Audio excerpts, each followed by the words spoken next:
जैसे इसी जन्म में जीवात्मा बाल, युवा और वृद्ध शरीर को प्राप्त करती है, वैसे ही जीवात्मा मरने के बाद भी नया शरीर प्राप्त करती है। इसलिए वीर पुरुष को मृत्यु घबराना नहीं चाहिए। एक उपहार तब शुद्ध होता है जब उसको सच्चे दिल से सही व्यक्ति को सही समय पर दिया जाता है और बदले में कोई दूसरी उम्मीद नहीं करते हैं।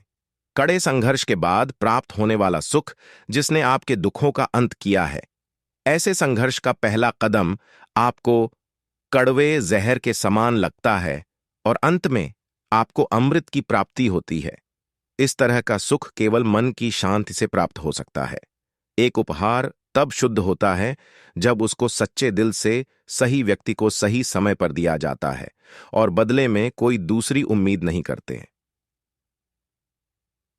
कड़े संघर्ष के बाद प्राप्त होने वाला सुख जिसने आपके दुखों का अंत किया है, ऐसे संघर्ष का पहला कदम आपको कड़वे जहर के समान लगता है और अंत में आपको अमृत की प्राप्ति होती है।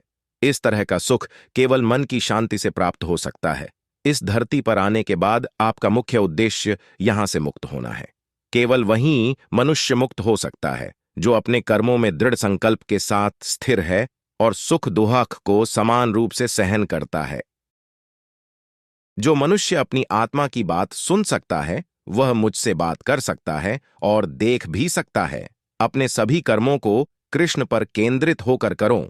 आसक्ति को त्याग दो। सफलता और असफलता को एक समान दृष्टि के साथ देखो, क्योंकि आध्यात्मिकता का अर्थ ही होता है समभाव। वह मनुष्य जिसने घृणा को त्याग दिया, जो सभी प्राणियों के साथ समान व्यवहार करता है, जो सुख दुख और दर्द पीड़ा से अप्रभावित हैं, जिसके अंदर करुणा भरी हुई है और मन शांत है, उसने सही मायने में मुझे प्राप्त कर लिया है।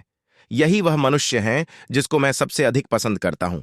इस विशाल संसार में तुमको केवल कर्म करने की छूट है। इसके अतिरिक्त फल की इच्छा और स्वार्थ सब निरर्थक हैं। ये सोचकर कभी किसी काम की शुरुआत मत करो कि इसका तुमको कोई फल मिलेगा। बिना किसी लालसा के कर्म करो।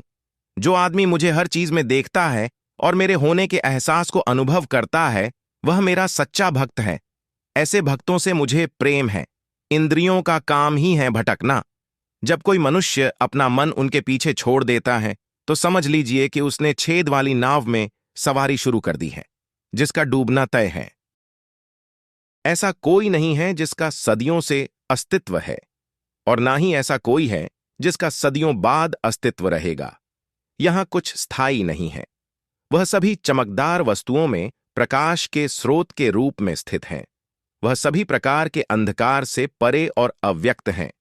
वह ज्ञान का विषय है और वहीं ज्ञान का लक्ष्य है। वह सबके हृदय में विराजमान है। मैं ना तो तुम्हारी महंगी भेंट से प्रसन्न होता हूं, ना दिखावटी दान दलायुता से। अगर मेरे मन को हरना है तो मुझे प्रेम से पुकारो, मैं हाजिर हो जाऊंगा। अवास्तविक चीजों को लेकर मन में कभी डर पैदा मत होने दो। वो वास्तविक नहीं है। वह ना तो कभी था और ना कभी होगा। इसके विपरीत जो वास्तविक है वह हमेशा से था और उसे न तो बदला जा सकता है न कभी नष्ट किया जा सकता है। जो मनुष्य किसी अच्छे काम में लगा हुआ होता है, आने वाले समय में उसका अंत कभी बुरा नहीं होता है। मनुष्य अपनी 3 प्रमुख कृतियों द्वारा नरक के द्वारा पर पहुंचता है। वे तीनों कृतियां काम, क्रोध और लोभ हैं। मनुष्य का समस्त निर्माण उसके विश्वास के फलस्वरूप होता है।